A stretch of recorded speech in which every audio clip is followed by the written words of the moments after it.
Welcome to Madame Raven's. This way to the library. She's been expecting you.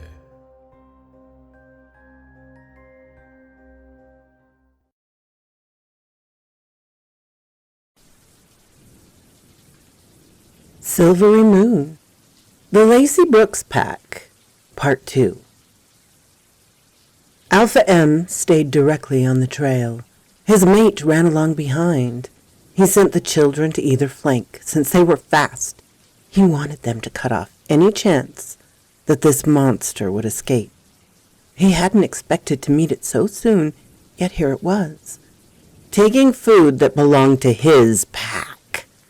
He slowed a little to listen and heard nothing. The crashing progress of the creature from up ahead had died out. He was concerned that it had turned towards one of the younger ones.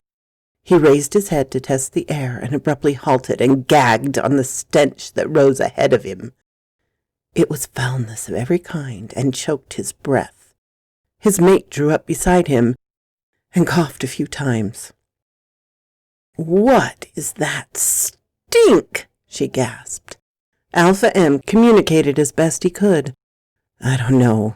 It makes my nose stink, my stomach sick, and my eyes water." He stood and used his hand paws to wipe at his tortured nose. A huge hand grasped the side of his head, and razor claws sunk into the back of his neck. His head was dashed against the trunk of a large tree, behind which his attacker had lain in ambush. The creature slammed his head into the tree a few more times until his head had nothing that functioned. His mate, startled at first and still affected by the stink, rushed to grapple with their attacker. They turned to the forest floor and rolled, throwing up leaves and detritus shed by the natural world around them.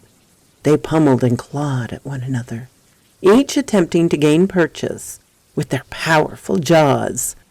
The face-eater managed to engulf her throat in his mighty maw and closed it, inexorably to cut off her wind and to tear into her vulnerable flesh. He gave his head a quick shake to rattle her senses, then turned it abruptly so that her neck snapped and her eyes grew dull as life drained from her. The Gugwe rose and howled in triumph. The blood of his enemies trickled down his throat, inside and out, and he marveled at his own strength and prowess. He urinated on the bodies of the freshly slain dog people, and then ran back along his back trail, ready to complete his repast. The two young dog people had run ahead, closing in on their prey, heedless that it no longer made sounds. Eventually they saw one another and stopped, surprised that the monster they trailed was not in between them, had not fallen into their trap. Then they heard the howl back along the trail. They knew it was not the sound of their kind, and with a glance at one another, they barreled back towards the place where their parents' bodies lay cooling and rapidly disintegrating in the wan moonlight. They howled in pain and consternation, alone in the world before they had expected to be. Giraffe wanted to resume the chase, to seek vengeance on the monster, but his sister persuaded him to remain with her. If the creature had taken out their parents, they would not stand a chance against it. They would need help. Lacy was on watch when she caught the scent of another pack. Two scents she had caught before, and whom she had warned to stay out of her pack's territory. She growled and awakened the others, who gathered and then searched with all senses attuned in each direction as they had practiced. Earl Wolf, who stood to her immediate left, huffed and inhaled once more. "Got it. The two young ones. Perhaps they've strayed as young ones sometimes do." He gave a meaningful glance towards Earl, too. Oscar issued a low and menacing growl. "Maybe, but they have already tried to harm us. The parents may be along soon, circling us even now." He looked towards Adele and then Earl too. They both indicated that they smelled, heard, nor saw anything, then redoubled their efforts as their father would expect them to do. The approaching figures came slowly, but did not attempt to hide their presence. Lacy issued the challenge. "Stop! We have warned you. What are you doing in our territory?" The young male spoke for the duo, who both wore hangdog expressions. "I am Gruff. This is my sister, Yerga. Our parents are dead. A monster killed them. A thing that stinks like a skunk ache, but also smells of wolf folk. Like him." He pointed a claw in a manner that suggested accusation at Earl Wolf, who growled in a basso, guttural manner that was almost too low for even the sharp ears of his companions at this accusing claw of his erstwhile foe. The Lacy Brooks pack members remained silent and waited for her to respond to the intruders. She made them wait for an uncomfortable moment. "We call the creature a Gugway. It was once a skunk ape. Now it is more. Tell us what happened." After Gruff relayed their story, Lacy ordered the pair to step away from the circle of her pack while they conferred. "I smell a trap," Earl Wolf opined. Earl, too, quickly joined his grandfather. "Yes, that's the one that attacked me. He can't be trusted." Oscar considered for a moment. Not sure. That Alpha M wasn't too bright. Definitely a natural-born dogman, not turned. Adele nodded along with her father. "They smell afraid. Something happened. Not sure, though. I remember fighting the male and beating him after Earl, too, had tackled him." Lacy listened to the thoughts of the others, then offered her decision. "I, too, smell the distress, and I, too, dislike them for attacking my children and father.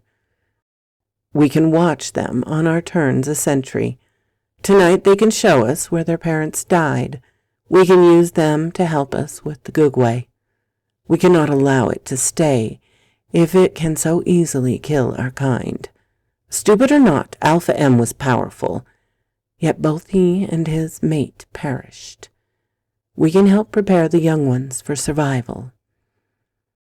Urgu and Guroff cautiously approached the large old forest giant, where their parents had met their fates. Lucy and her pack remained back inside of the tree line and circled the site to ensure that there was no lingering threats. The two remaining members of the Alpha M pack stood next to the rapidly deteriorating remains and looked around in confusion. In their pack, Alpha M would send a scout, but they never truly worked as a team to support the scout on approach. Shortly, the Lacy Brooks pack melted into the small space from every direction, almost simultaneously. It was a little startling to the already distraught siblings. Lacy looked at her team for reports. Only Oscar had noticed anything unusual. "Scent trails off and tracks lead away from this place, crossed by these two." He indicated Yerga and Guroff, maybe 2 days ago. "Big creature, long strides. Weight was on the front of the feet and dirt and leaves strewn behind. Definitely moving fast." None of the others had anything to add. Lacy inspected the remains of Alpha M and his mate. There was not much more than a puddle. Their kind rapidly disintegrated after death. She looked at the two young dog people, near adulthood, a little older than her own children, yet they had a lost look about them. They would need time to process their trauma and grief. The best way was to get them hunting for the Gugway, but they would need some training in how a proper pack worked as one. She caught the attention of the twins. "You may join us if you like, but you will have to learn our ways. You just saw how we approach a hunting site. We will all take responsibility for an area and overlap with those of our packmates on either side." We will practice for a few nights before we go after the face eater. It will feed again tonight if it hasn't already. We will go back to our territory for now and train." She nodded to Earl Wolf, whose leg wound had improved, to indicate that he should take point, and they set off into the forest across the river to their homes. There was more of the dog people in his territory. He smelled the two had helped their parents chase him, and now there were 3 others. The 4th was more like himself. Perhaps that one would be an ally. Maybe it was a prisoner of the dog people. He could not tell from the tracks. He followed the first set that had appeared, the stains on the ground where his 2 victims had perished. It led to the river. He followed the second trail that led away from the site. It was more circuitous than the first, and came out at a different crossing of the same river. Their pack must hold the other side of the river, he decided, as he gazed at the sparkles of moonlight on the rushing water. He listened carefully. Off in the distance on the far side, above the sound of rushing water and wind in the trees, he heard the howls of a successful hunt, followed shortly by deep growls and barks. Their pack is hunting or fighting, he surmised. Perhaps both. He decided that he would take the fight to them, hunt them before they crossed the river once more. He would need to take them individually or at worst in pairs. With a simple plan, he'd taken out 2 adults in the first pack. He felt confident that he could do the same with this one. First, he wanted supper. Hunting and fighting dangerous enemies was nothing to do on an empty stomach. He found and began to stalk a herd of deer. As much as he enjoyed pork, venison was his favorite. He trailed until he knew he was close, then circled to ensure that he was downwind. He caught glimpses of the peaceful creatures through the branches of the thick vegetation. He selected the one he wanted. It was an older buck. The meat would be tough, but there would be plenty of it, and this one appeared to be a little slow. He prepared himself to spring as the buck drew near, mindlessly cropping at the grass. Suddenly, the entire herd raised their head in unison at some indistinct sound. They paused, nerves taut, and then sprang away towards safety. The Gugwe jumped into action, even as he knew that it was too late. He issued a roar that he hoped would freeze his prey. It worked on one of the younger Cervidae. She froze for just a second, not sure which danger to heed. It was enough, and the Gugwe swiped her small, sharp-featured head from her delicate neck. Blood fountained, and he took a quick slurp as the body sank to the ground. He instantly stood and turned to face several directions in turn, as he scanned the trees for whatever had spooked his intended meal. Had he not imposed the heightened senses that seemed to have emerged since the wolf thing bit him, he might not have seen it. The old man of the forest, the Sasquatch, tall and savage, laying sprawled on the ground, flattened, as though a part of the pine straw and bracken. He issued a low growl of challenge and gaped his jaw to expose his fangs. Drool slavered from his lips and dripped to the earth near his feet. The old men were rare in this land and had not been his enemy, but they had always used their size to intimidate his kind and to take what they wanted. Now he was as big as this one. This encounter would be different. Lacy and her pack roamed their territory and practiced with new additions.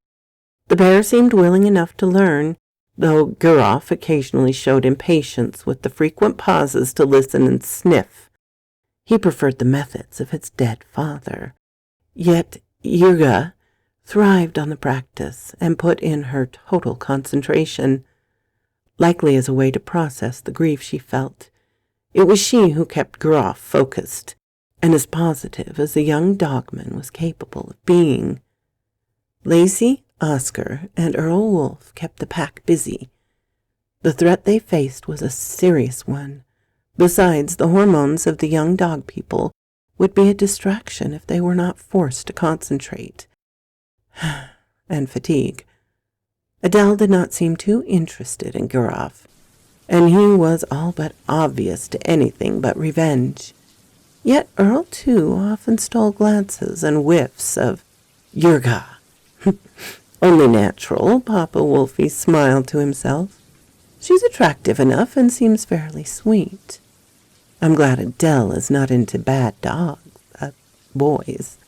Whatever. His lack of wits had turned away any potential interest from her. She was smart like her mother, and preferred the same in a potential mate. He balked at the thought. She's my granddaughter. She's not old enough for that sort of thing anyway. They worked their way upriver, training and hunting, all the while working out plans for when they would cross into the Gugway's land. They reached the boundary of their own territory and turned back downriver, once more on the hunt for food. They found a sounder of pigs, and after a brief stalk and fight, during which they practiced their team skills, they howled and barked in triumph. Lacy hoped that the face-eater could hear them, that their triumphant call would echo to its ears and send it pacing in fear. She knew this was an unlikely scenario, but I can always hope, she gasped and huffed. With the fond memory, she had learned that expression from her sister Val, whom she missed and had not seen for several seasons, then growled, and a small bark broke her happy reverie. Gurav and Earl, too, were squaring off, and both literally bristled in anger, ruffs erect and hackles raised in blind fury. She had been waiting for it. The conflict had brewed over the past few days, so she listened to and observed what they said to one another before she took action. She glanced over at Oscar and Earl Wolf to ensure that they would wait for her before any of them acted. Always something nasty to say about the way we work, Gareth snarled. Yet you like to watch my sister work. Earl, too, was not to be out-snarled, replied. If you could learn to do anything but leap and attack, you would not need constant guarding. Your sister is a worthy addition. You are not. She listens and works with the team, while you sulk and whine like a mewling pup. Lacy wasn't sure she shared all the sentiments, but she was proud that her son made a logical argument. Of course, in their language it was hardly eloquent, but she understood the nuances and inflections that her boy had included. She had her doubts about Gurav, who looked puzzled and then a little angry. He really was slow.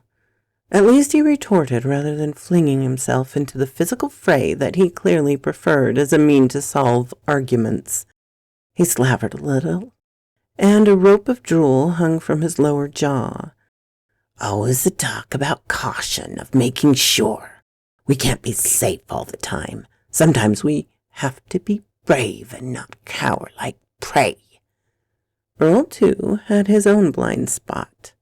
His pride. Gurav had just called him prey, an intimation that he lacked courage. Lacy enjoyed for a brief moment that Gurav looked startled when Earl, too, who was shorter, thinner, and younger than his opponent, roared and pounced. She let them tumble around and scrap for a moment, as each inflicted minor wounds on the other, then let forth a harsh bark. Stop! Earl, too, stopped chewing and biting and attempting to disengage from his larger foe. Yet Gurav took advantage of the sudden halting aggression and rolled the younger dogman onto his back. Oscar and Earl Wolf stepped in and seized each of Gurav's arms and lifted him bodily out of the fight. He struggled briefly, but Lacy strode forward and bit into his throat. It wasn't a killing or wounding bite, but there was enough pressure to alert even Gurav's angry mind that it was time for him to obey the alpha. As all parties shuffled Out into a rough circle, Gareth glared at the others. I see we are not welcome in your pack. You gang up on me like the wolves you so clearly admire. Lacy huffed, but Oscar responded. Fool pup. Our pack is successful because we work together. You have done well enough in practice, but it is clear that when blood rises, you revert back to mindless attacks. The wolves of the forest work together and win. Most wolf folk do not, yet Grandpa does. He overcomes his instincts every day to contribute to this pack. I am the largest and strongest, yet my mate is Senior Alpha, because she is the smartest and most fierce. He saw that Earl, too, who stood by watchfully, had started to look satisfied. Don't, he snapped at his son. You dove in like a fool and attacked a larger and stronger opponent, with no support. You are a disappointment. Earl, too, looked abashed and hung his head at the deserved admonishment. I'm sorry, Father, Mother, Grandpa. I was just... He trailed off. He knew that excuses would not help him. It was bad judgment on my part. He had been impressed. His dad rarely spoke so many words at one time. He was usually the strong, silent type, so it must be important wisdom he imparted. Lacy carefully watched Gareth, who looked puzzled that the pack leaders had criticized one of their own. This is our way, Gareth. If you do not like it, well enough. Yet, until we end the threat of the Gugway, we must work together. I don't expect you and Earl, too, to take to one another as brothers. But I demand that you find a way to work together. She looked into Earl, too,'s eyes. Both of you. Gareth wanted to stare defiantly and bristle, but he knew that would not work, and that he and his sister needed the Lacy Brooks pack. For the moment. He hung his head in submission. After a moment, Lacy huffed out her acceptance. Good. Let's eat. The face eater snarled in renewed challenge and stepped forward towards the Sasquatch. His hairs all stood on end as he assumed a puffed look, incongruous with his hostile intentions. The old man of the forest rose and struck a defiant pose. They circled and postured, as low, menacing growls issued from the chest of each of the enormous beings. The Gugway charged first. He gave no warning roar. He just rushed towards his foe, mouth agape, and turned to seize the short throat and neck of the Sasquatch. With its head set almost directly on its shoulders, that worthy, calming, stepped aside and drove his long arms with a hard fist at the end into the side of the Gugway's jaw. It followed up with a stomp of its oversized foot on the lower paw of the monster. The face-eater countered with a swipe of its claws and raked the old man's side. The Sasquatch winced in pain and drove its other fist into the body of the Gugway. They exchanged many mighty blows and eventually grasped one another in an attempt to gain leverage. The old man of the forest, more accustomed to his own style of combat than the relatively new Gugway, soon had the monster on its back. As he attempted to grasp the thing's throat, the Gugway raised its head, turned it, and snapped its teeth closed around the hairy forearm of the Sasquatch. The being grunted with pain, but raised its other fist, now filled with a rock, to strike down on the side of the Gugway's exposed head until the monster slumped and went limp. The old man of the forest throttled the beast until he was sure it was thoroughly dead, and then for insurance tugged and tore until he had separated the head from the torso.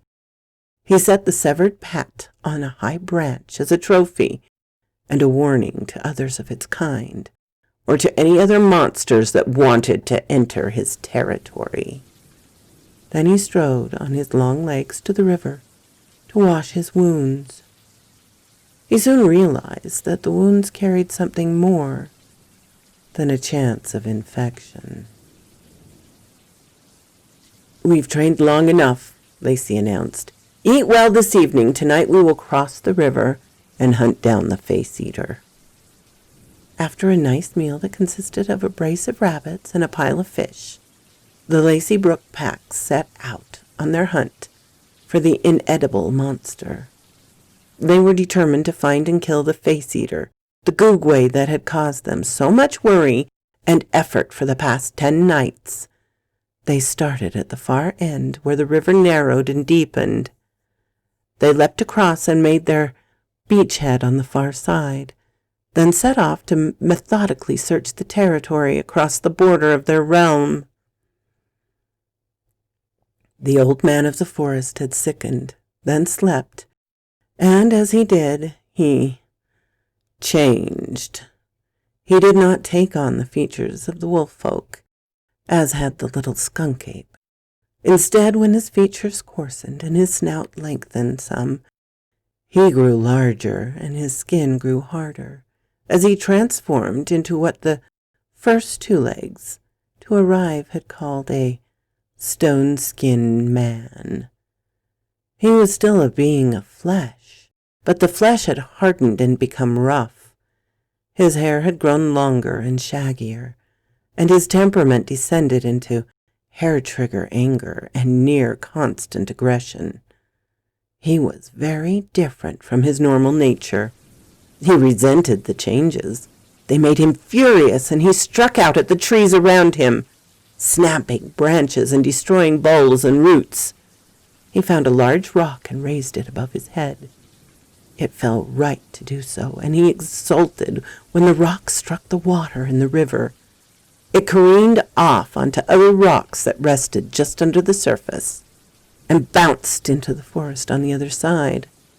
He was powerful, and he determined to revel in that power. He felt hungry and quieted his agitation as his stomach rumbled. He rumbled back, in anger at the challenge he presumed from his own midsection. Then he eyed his immediate surroundings. He selected a set of rocks and set out into the trees upstream to a place where he knew that lesser creatures crossed. He would slam a rock or 2 into whatever prey he found and eat his fill. Then he would go on to find other targets for the rocks. He liked throwing them at things and smashing. He definitely liked smashing things. Lacy's pack stormed over the river and began the methodical search for scents and signs of the face-eater. They followed the winding course as it flowed through the trees on either side. They expected to encounter wildlife and hoped that they could catch the googway out hunting. It would make things easier.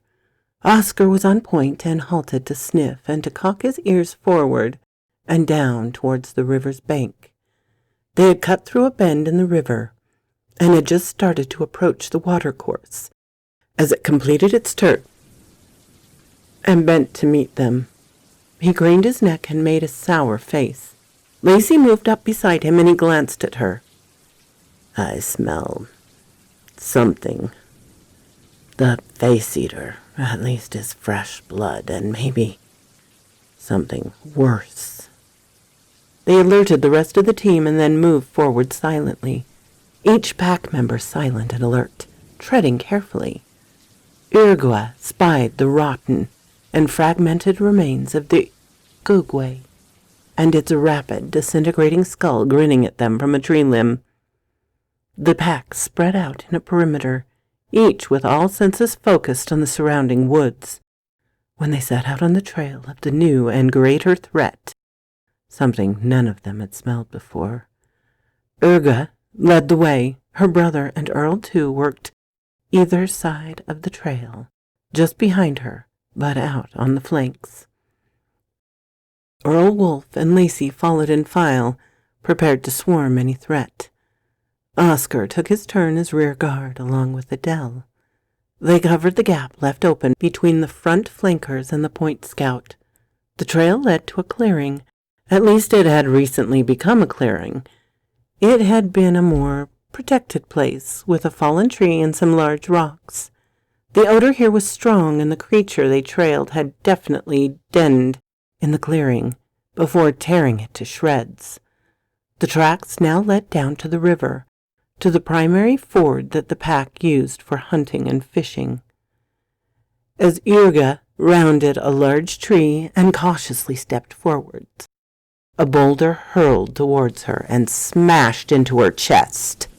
The force slammed her body back into the heavy trunk, and other than the wet noise of a broken open chest cavity, she died without a sound.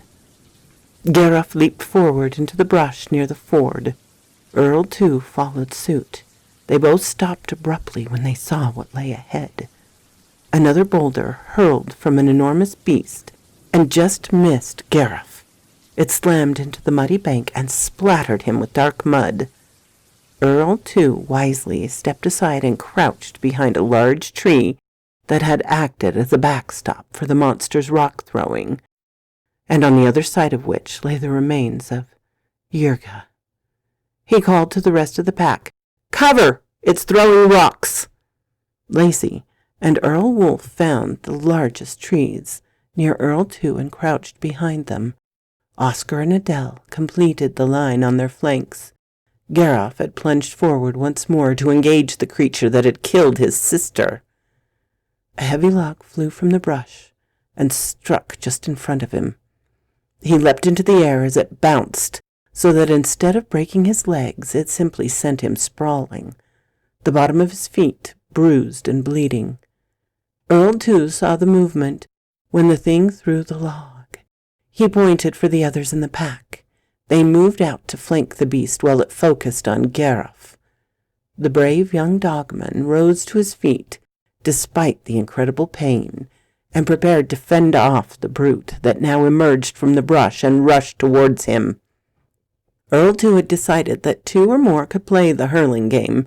He picked up a fallen branch and flung it forward, end over end like a throwing axe. It struck the rushing Genesqua on the nose. The limb was mostly rotten, so it did little damage, but it brought the gargantuan creature to a startled halt. Gareth continued his mad rush and impacted the stone skin in the midsection, his teeth and claws scrambling to enter the flesh of his enemy. He may as well have attacked one of the limestone boulders that lined this bend in the river. The Genesqua picked up the still clawing and biting dogman and smashed him into the rocks. There was a wet crunch of breaking bones that immediately extruded through the flesh, and the splatter of blood as it exited a large body, instantly to splatter on the rocks and water. Earl, too, had scrambled towards the rapids and found a large stone. He threw it as hard as he could at the towering wall of flesh. It struck true, high on the beast's breast, but bounced off and flew into the brush. The Genesqua brushed at its chest and then glared towards the young dogman. It began another charge, only to have a larger rock slam into its upper back.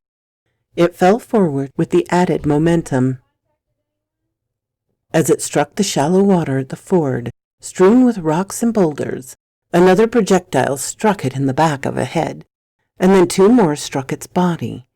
Earl, too, used the opportunity to run back into the cover of the trees. More rocks and a small log or two smashed into the Genesqua as it sprawled for a moment in the stream bed. Then, incredibly, it rose, shaking off the ferocious impact that would have crushed a lesser being. It was clearly injured, yet the thick hide had protected its vital organs. It rose, prepared to fight. It threw back its head and bellowed a deep-throated challenge to its tormentors. Earl, too, recalled that the rotten tree limb that stuck its face had apparently done as much damage as the small boulders had done striking its body. He searched around and quickly found a nice stone about the size of the creature's fist. He carefully aimed, and as the Genesqua's head lowered to face his enemy, Earl, too, let fly. The stone struck the monster in its nose and blood sprayed outward as its mighty head lolled backward. A dark gray streak rushed forward from Earl 2's right flank and slammed into the ogreish body. A long-snouted face clamped onto the Genesqua's face, and then ripped the flesh as the weight of Earl Wolf tugged free the chunk of nose that Earl 2 had broken. Earl Wolf landed on all fours and scampered back across the water. The Genesqua swung blindly at him and missed, even as Oscar landed on its back and bit off one ear while mangling the other with his claws. The creature sank to its knees in distress. Oscar leapt free as its enormous hands raked its own head while trying to dislodge him. No sooner was Oscar free than Adele ran forward, on all fours until she reached the gargantuan head. She grasped the chin with both hands, vaulted upward, springing from her hind legs, and forced the head back to expose the throat. Lacy finished the job by sinking her fangs into the throat and tearing out a large chunk. Adele released her hold, and Lacy unclenched her jaws and ran forward, over the back of the monster's now prone body. The Genesqua clutched at its throat, which jetted dark blood into the darker night. It tried to cry out in rage, but instead sank until its face was below the water. A crimson cloud polluted the stream for a moment, followed by the bubbles from a final expelled breath. In the coming days, a new set of rocks, the remains of the Genesqua, would riddle the riverbed.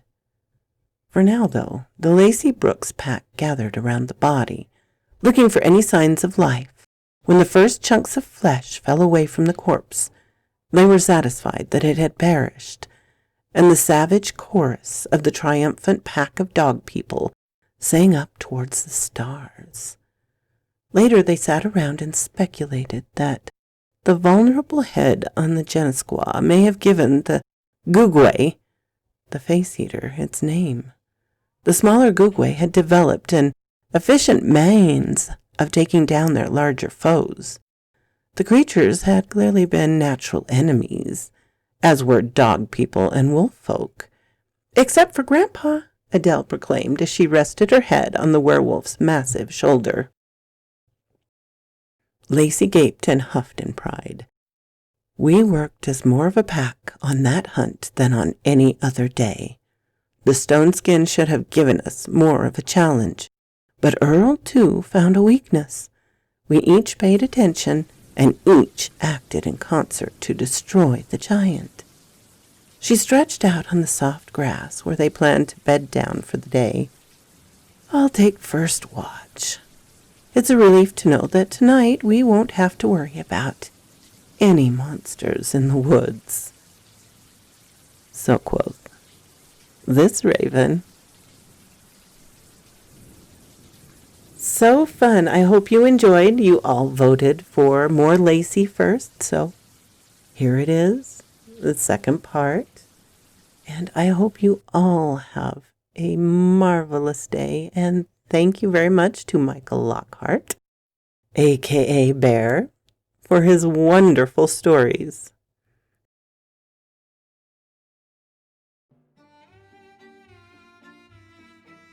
Thank you so kindly for stopping by my chateau, my darlings. It does mean so much to me. Please, if you have not subscribed, as many of you have not, please do so.